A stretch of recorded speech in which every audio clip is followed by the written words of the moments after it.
আমাদের সমন্বয়করা যে দেখাইছিল, যে আন্দোলনের পথ দেখাইছিল, সারা বাংলাদেশকে আন্দোলনের মাধ্যমে সব কিছু অর্জন করা শিখাইছিল, এখন কিন্তু বর্তমানে তাদের এই উল্টা দিক হইতেছে, যে তাদেরকে আন্দোলনকারীরা তাদেরকে উপদেষ্টাদেরকে মাঠে নামাইতেছে, তাদেরকে কিন্তু রাস্তায় নামাই আনতেছে। ওই যে আসলে কথায় আছে না, যে বাবার বুদ্ধি আর ছেলের বুদ্ধি কখনো এক হয় না। আমরা যখন ছোটবেলায় কোনো ভুল কাজ বা কোনো যে কোনো খারাপ কাজ বা ভালো কাজ করতে যাই, তখন কিন্তু বাবা মারাও সবসময় তাদের অভিজ্ঞতার আলোকে একটা কিন্তু সিদ্ধান্ত দেয়।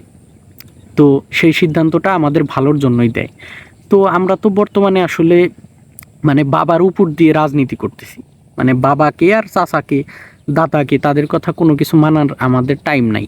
বিভিন্ন সময় বিভিন্ন উদ্ভট সিদ্ধান্ত নিতেছি। এই যে দেখেন কালকে এই আপনার আহত শিক্ষার্থী বলেন, তারপরে আপনার এই জাবির শিক্ষার্থী বলেন, এরা কিন্তু এমন আন্দোলন করলো যে নাহিদ সাহেবকে কিন্তু রাস্তায় নামাতে বাধ্য করছে। মানে তাদের এমন অবস্থা হয়েছে যে নাহিদকে মনে করেন যে দুধ্বনিও দিছে, সাথে এটাও হুঁশিয়ার করে দিছে যে রাতের মধ্যে যে কোনো মনে করেন যে উপদেষ্টা মহল থেকে যে কোনো আশ্বাস বা দাবি পূরণ পর্যন্ত তারা চায়। তো এটা কি হইলো, যে সমস্ত উপদেষ্টাগণ পর্যন্ত কিন্তু এই ব্যাপারে হস্তক্ষেপ করতে বাধ্য হলো, এই ব্যাপারে মনে করেন রাস্তায় নেমে আসলো। আবার ঠিক একইভাবে আহত শিক্ষার্থীদের ক্ষেত্রেও এই ব্যাপারটি ঘটলো, তারাও কিন্তু বিভিন্ন দাবি দাওয়া দিল। এই যে হাসনাতের কথাও শুনলো না, সার্জিসের কথাও শুনলো না, তারা কিন্তু সব উপদেষ্টাদেরকে মাঠে নামায় নিয়ে আসলো। আসিফ নজরুল, তারপরে মাহফুজ আলম, অবশেষে তাদের আশ্বাসে কিন্তু তারা চলে গেল। তো এই যে একটা বিরূপ সংস্কৃতি আমাদের তৈরি হইতেছে, যে কোনো কিছু হইলেই তারা আন্দোলন করবে, আন্দোলনের মাধ্যমে তারা বিজয়টা অর্জন করবে এবং উপদেষ্টাদের রাস্তায় নামিয়ে আনবে। নেমে এনে তারা যতক্ষণ না পর্যন্ত দাবি দেওয়া এগুলা পূরণ হবে, ততক্ষণ পর্যন্ত তারা রাস্তায় থাকবে। তো এই সংস্কৃতিগুলা হয়েছে কি, বর্তমানে দেখেন সর্বক্ষেত্রে সরকারের সাথে, তারপরে এই সমন্বয়ক বলতে যারা বোঝায় তাদের সাথে দূরত্ব সৃষ্টি হইতেছে। আবার দেখেন বিএনপির সাথেও কিন্তু মতনৈক্য সৃষ্টি হয়েছে। বিএনপি যেটা চাচ্ছে যে একটা রাজনীতিক বা নির্বাচনের একটা রূপরেখা দেওয়া হোক, আসলে সর্বস্তরের মানুষের আসলে এটাই এখন চাওয়া। কারণ এই সরকারের যে কার্যক্রম অত্যন্ত ধীর গতি, কচ্ছপের গতি, এটা কিন্তু আমরা পরিলক্ষিত হয়েছে অলরেডি আমাদের কাছে। তো এই জন্য সবাই চাইতেছে যে একটা গণতান্ত্রিক ব্যবস্থায় সরকার দেওয়া হোক। তো বিএনপিও কিন্তু তাই চায়। বিএনপি রাজনৈতিক দল হিসেবে বা সমস্ত দেশের যত রাজনৈতিক সরকার আছে, সবাই কিন্তু রাজনৈতিক দল আছে, সবাই এটাই চাবে, এটাই স্বাভাবিক। তো এখন তারা কিন্তু মনে করেন যে তাদের এই যে তারেককে দেশে আসতে পারতেছে না, এগুলা বিভিন্ন তাদের দাবি দেওয়া আছে। তো এগুলা যদি মনে করেন যে ভালোভাবে যদি তারা এই সমন্বয়করা টাল বাহানা শুরু করে দিছে, কোনো কিছুই মানে তারা ভালোভাবে মেনে নিচ্ছে না। তো বিএনপিও যদি মনে করেন যে তাদের রাজপথে আন্দোলনের মাধ্যমে এগুলা বেছে নেয়, তাইলে কিন্তু মনে করেন যে ব্যাপারটা ভালো হবে না, সমন্বয়কদের জন্য ভালো হবে না, সারা দেশের মানুষের জন্য ভালো হবে না। আর এটা একটা ভালো গণতান্ত্রিক চর্চাও কিন্তু হবে না।